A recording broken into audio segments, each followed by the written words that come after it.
جماعت کا عقیدہ اور نظریہ یہ ہے کہ سیدنا صدیق اکبر رضی اللہ تعالیٰ عنہ کی ذات مبارکہ انبیاء اور رسولوں کے بعد پوری کائنات میں سب سے افضل اور اعلیٰ ہے۔ پیارے آقا صلی اللہ تعالیٰ علیہ وسلم کا ہر صحابی جنتی ہے۔ عشرہ مبشرہ کو میرے آقا صلی اللہ علیہ وسلم نے خود ہی جنت کی بشارت دی۔ ارشاد فرمایا کہ ابو بکر فی الجنہ و عمر فی الجنہ و عثمان فی الجنہ و علی المرتضیٰ فی الجنہ، اور آقا علیہ السلام نے 10 صحابہ کا نام لیا۔ ان 10 صحابہ کی ضمانت دی، گارنٹی دی کہ یہ جنتی ہیں، اور ان میں بھی سب سے پہلے میرے آقا نے ابو بکر صدیق کو پہلے رکھا۔ اس کے علاوہ قرآن پاک کی کئی آیات، کئی احادیث تجیبات سے یہ ثابت ہے کہ حضور علیہ السلام کے سارے صحابہ جنتی، سارے صحابہ شان والے، سارے صحابہ عظمت والے، مگر ان تمام صحابہ میں بھی سب سے افضل و اعلیٰ ہستی جس کا نام ہے سیدنا ابو بکر صدیق رضی اللہ تعالیٰ عنہ کی ذات مبارکہ، یہ وہ ہے جن کو اسلام نے سب سے بڑا مرتبہ دیا، اور ان کی سب سے بڑی دلیل قرآن کریم کی اس آیت کریمہ میں 32 قرآن پاک کی کم و بیش آیات ایسی ہیں، 32 جس میں اللہ کریم نے سیدنا صدیق اکبر رضی اللہ تعالیٰ عنہ کی شان و عظمت کو بیان کیا ہے۔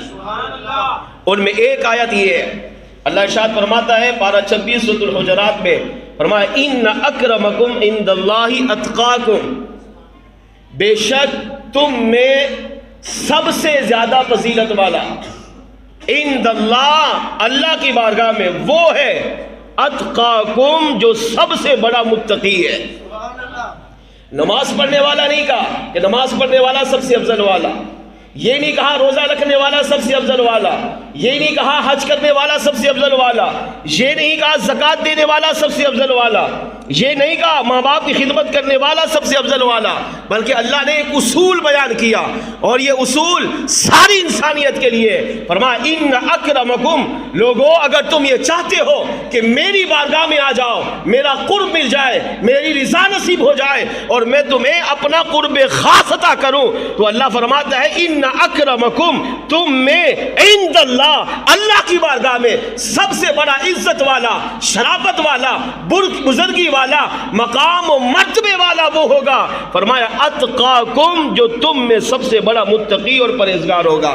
اب اس آیت کے اندر اللہ کریم نے پوری انسانیت کو شامل کیا کہ ساری مخلوقات میں اگر اللہ کے ہاں کوئی مقرب بننا چاہتا ہے تو اس کا طریقہ یہ ہے کہ وہ سب سے بڑا متقی بن جائے، سب سے بڑا پرہیزگار بن جائے، وہ سب سے بڑا خوف خدا والا بن جائے۔ کیا اس امت میں مصطفیٰ جان رحمت صلی اللہ علیہ وسلم کی امت میں کوئی ایسا ہے جس کو خود کریم رب نے متقی کہا؟ بلکہ متقی سے بھی بڑا درجہ اتقا، سب سے بڑا فضیلت والا۔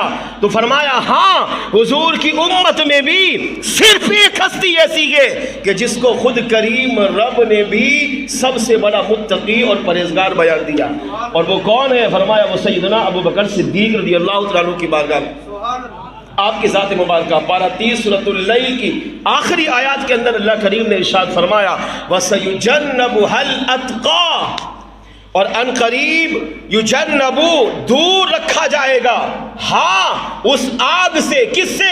جہنم کی آگ سے، اتقا، جو سب سے بڑا متقی ہے۔ اب دونوں آیات کو ملا کر اب مفہوم سمجھے۔ پہلی آیت میں اللہ نے فرمایا لوگو تم میں میری بارگاہ میں سب سے بڑی عزت والا وہ ہوگا جو تم میں سب سے بڑا متقی ہوگا، پرہیزگار ہوگا۔ مگر اس دوسری آیت کریمہ میں اللہ کریم نے سیدنا صدیق اکبر رضی اللہ تعالیٰ عنہ کی عظمت کو، ان کی شان کو، ان کی فضیلت کو، ان کے مرتبے کے، ان کے مقام کو بیان کرتے ہوئے فرمایا وَسَيُجَنَّبُهَا الْأَتْقَى، فرمایا ہاں حضور کی امت میں صدیق اکبر واحد وہ ہستی ہے کہ جن کے متقی ہونے کی گواہی خود کریم رب نے عطا فرمائی ہے۔ وَسَيُجَنَّبُ، اور ان قریب اسے دور رکھا جائے گا جہنم کی آگ سے، اتقا، جو سب سے بڑا متقی پرہیزگار ہوگا۔ تمام مفسرین سے پوچھا گیا اس اتقا سے مراد کس کی ذات ہے؟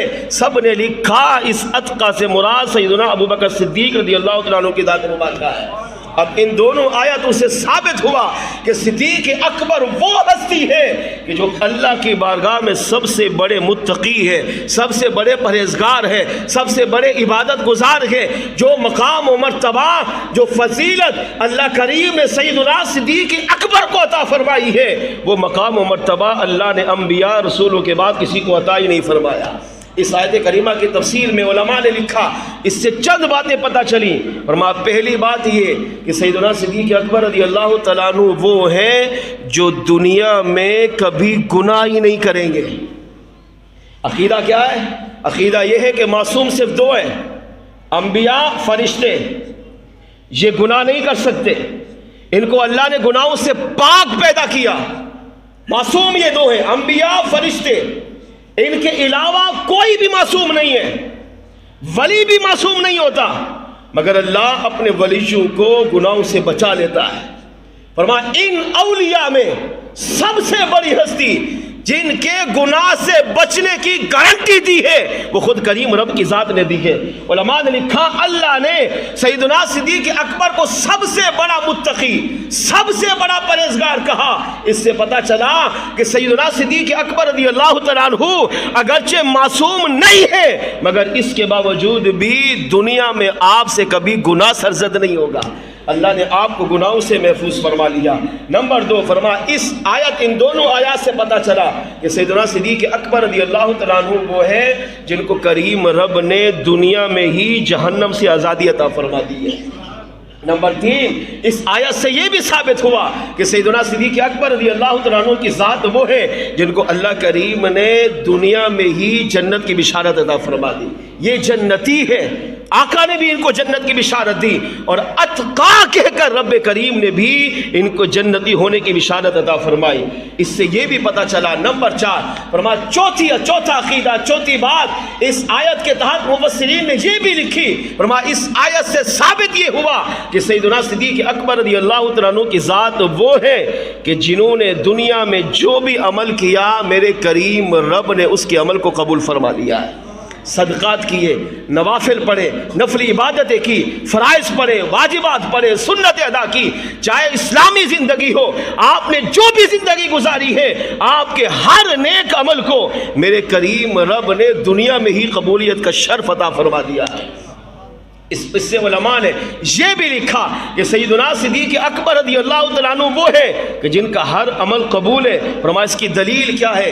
اس کی دلیل کو اللہ نے اسی آیت کریمہ کے آگے بیان کیا. فرمایا وَمَا لِأَحَدٍ عِنْدَهُ مِن نِعْمَةٍ تُجْزَىٰ. فرمایا اور کوئی ایسا نہیں ہے جس نے کبھی صدیق اکبر پر احسان کیا ہو کہ اس کو اس کا بدلہ دیا جائے. فرمایا صدیق اکبر وہ ہے إِلَّا ابْتِغَاءَ وَجْهِ رَبِّهِ الْأَعْلَىٰ کہ صدیق اکبر نے دنیا میں جو بھی عمل کیا صرف اپنے رب کو راضی کرنے کے لیے کیا.